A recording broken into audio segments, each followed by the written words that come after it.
Je suis hypersensible et il y a de ça quelques années, j'ai rejoint une de mes amies au restaurant. Et elle était du coup avec d'autres personnes que moi je ne connaissais pas. Du coup, elle était la seule personne que je connaissais du groupe. Et donc du coup, je la rejoins et elle était devant le restaurant avec deux autres filles, deux autres femmes. Et en fait, elle avait passé son briquet à ces deux personnes.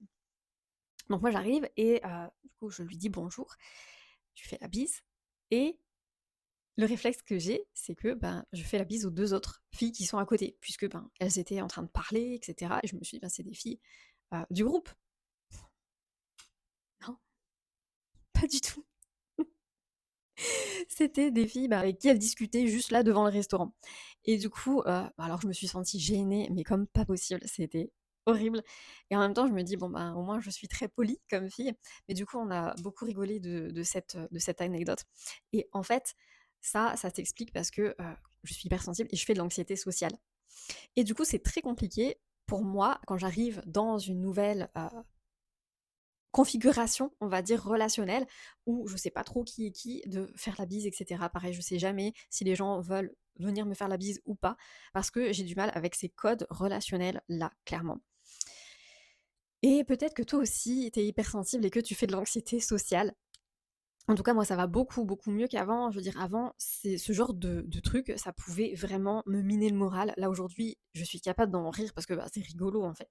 Mais à une époque, ça pouvait vraiment me miner le moral.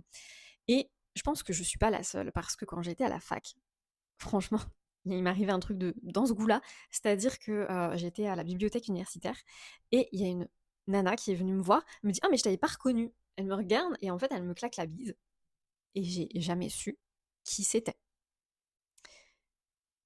Et je me le demande encore qui c'était cette fille en fait. Et soit elle m'a confondue avec quelqu'un d'autre, soit c'est moi qui l'ai pas du tout reconnue, tu vois? Mais voilà, je suis toujours dans cette réflexion. Alors ça va pas gâcher mes nuits, mais je me demande toujours si qui était cette fille, en fait, et si c'est moi qui l'ai pas reconnue ou alors si c'est elle qui m'a confondue avec quelqu'un d'autre. Et en fait, le truc, c'est que quand tu fais de l'anxiété sociale, tu vas avoir tendance à vraiment avoir du mal, à t'intégrer dans des groupes.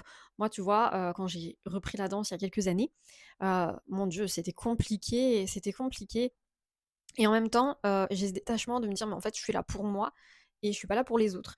Mais m'intégrer dans un groupe et cetera, faire les small talk, c'est très, très, très compliqué pour moi. Alors pas que j'aime pas discuter avec les gens, mais c'est juste que j'ai du mal à me dire, «Est-ce que ça va les intéresser? Est-ce que, ça va être intéressant aussi pour moi?» parce que j'ai besoin d'être aussi, stimulée et je projette que les autres aussi. Donc voilà, c'est toujours très compliqué. Dis-moi si tu es hypersensible et que tu te sens pas, un peu une alien? Donc moi, très sincèrement, dans allez, 80, voire même 90 des interactions sociales, quand elles sont toutes nouvelles, je me sens une alien, je me sens un ovni. J'ai du mal, tu sais, même à me positionner, je sens un peu, voilà. Donc je sais que mon neuropsy m'a très fortement invité, en plus du TDAH, à faire un diagnostic sur, un TSA, un trouble du spectre autistique, parce que justement j'ai cette, et d'autres choses bien sûr, mais j'ai ces difficultés en tout cas sociales. Alors que quand je suis avec mes clientes dans des bilans, dans des coachings, c'est hyper fluide. C'est vraiment très... ça passe tout seul, quoi, voilà. Et j'ai pas des et je me sens pas épuisée après parce que j'ai pas dû, essayer de marcher sur des œufs, voir, ce que les autres attendent de moi, parce que c'est ça aussi l'anxiété sociale quand tu es hypersensible. C'est-à-dire que tu projettes ce que les autres attendent de toi, que tu répondes et cetera. C'est ça qui est super, super énergivore. Et en fait, quand je suis, avec, ben, des clientes, je suis déjà avec des femmes qui me ressemblent, donc on se comprend très bien. Et en fait, on peut faire du small talk, mais c'est très naturel, en fait.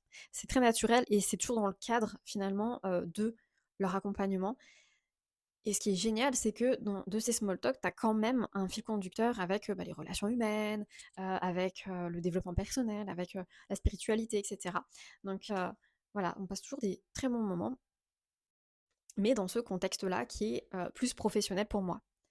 Dis-moi si toi aussi, tu hypersensible et que tu as un peu de mal avec les relations sociales ou si tu fais de l'anxiété sociale peut-être. Je te fais des bisous et je te souhaite une très, très belle journée. À bientôt.